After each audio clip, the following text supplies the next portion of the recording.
Hi, and welcome to my channel, and welcome back to another Percy Jackson deep dive.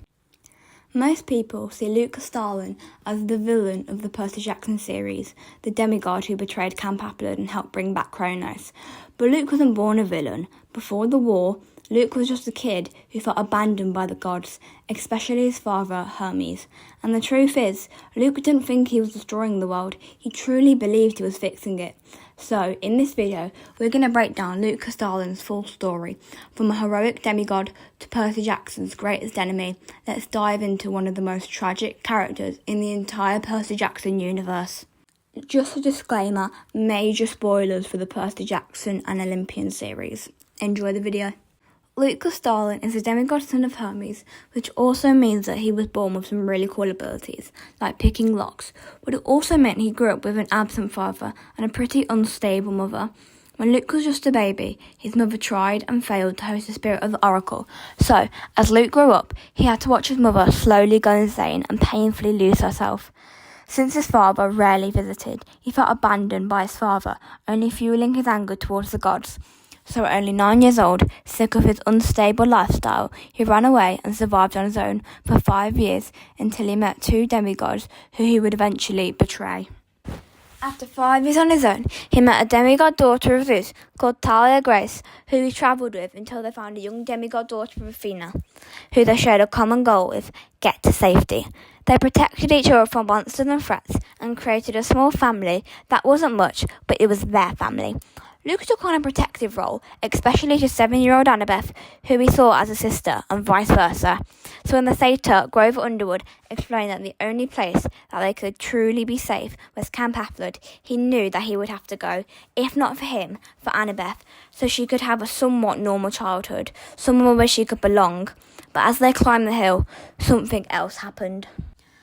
But when they finally thought that they could be safe, that after everything they've been through, they could finally be rid of all the monster attacks on Half-Blood Hill, they were overwhelmed by Hades' minions, so Talia stepped up to hold off the monsters, so Luke and Annabeth could escape to Camp Applard, to safety. In her final moments, her father Zeus took pity on her and turned her into a tree to stand protecting her friends forever. This only fueled Luke's anger and bitterness towards the gods, thinking that if they can turn her into a tree, they could definitely bring her back. He felt betrayed by the gods, his last ounce of respect and trust disappearing as he watched his best friend die in front of him.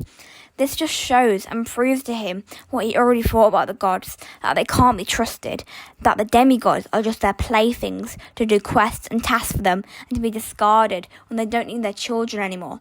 So Luke didn't just feel abandoned by the gods, he started to absolutely despise them. Fast forward 5 years later, when Luke was 19, when 12-year-old Percy Jackson came to Camp Applard, he was one of the first people to show Percy some compassion and act kind of like a mentor towards Percy, training and helping him adjust to camp life. He has shown him around camp, sparred with him, and all around seemed supportive. So that's what makes the betrayal hurt more at the end of The Lightning Thief. When Percy returned from his quest, Luke poisoned him and revealed that it was him who stole the bolt and cursed the flying shoes. I think that Luke didn't really, think that he was evil. He generally thought that overthrowing the gods would fix everything, that the gods are selfish, and that they think that their children are expendable. This is when Luke really started turning towards Kronos. At the start, Luke thought that he was in control, that he was using Kronos, but it was the other way around. He had joined Kronos to change the world, but he was destroying it instead, and he didn't even realise it. He generally thought that he was a hero, and he was fixing the world. But later on, Kronos started to take control of Luke's body, turning him from leader to vessel. He started to lose who he was before all of this, before Kronos. He was a protective older figure for all of camp, who just wanted everyone to be safe and happy. But then he turned bitter, vengeful, manipulative. Luke wanted to conquer the gods, but ended up being conquered himself. But even after all of this, a part of Luke was still in there. During the Battle of Manhattan, a year or so later, all hope seemed lost for the demigods. They were overwhelmed by monsters. Kronos was at full power inside of Luke.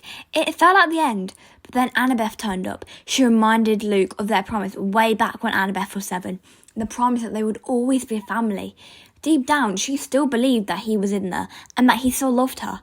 She thought that she could still reach through to him, even after all the hurt, even after all the betrayal. She just wanted her brother, who made her feel safe and protected. At that moment, Luke fully understood the weight of his actions, that he was used, manipulated, and that he finally sees all the damage he's caused and realises that he was wrong. So Luke decides to act, and in this final act of rebellion, he kills himself, ending the Second Titan War for good and saving countless lives, still barely making up for the lives he damaged, ruined, or even ended. So maybe Luke castellan was a villain, or maybe he was just a hero who lost his way. His anger and mistrust turned into hurt and destruction. Luke didn't just lose the war, he lost his life, his family, his home, all because his bitterness overtook him and he was abandoned by the people who were supposed to protect and love him. Hope you enjoyed another one of my videos. I was thinking of doing Nico D'Angelo next. So tell me if you want that in the comments, and tell me, was Luke castellan really a villain or just a misled hero? Have a great day. See you later, chat boxers.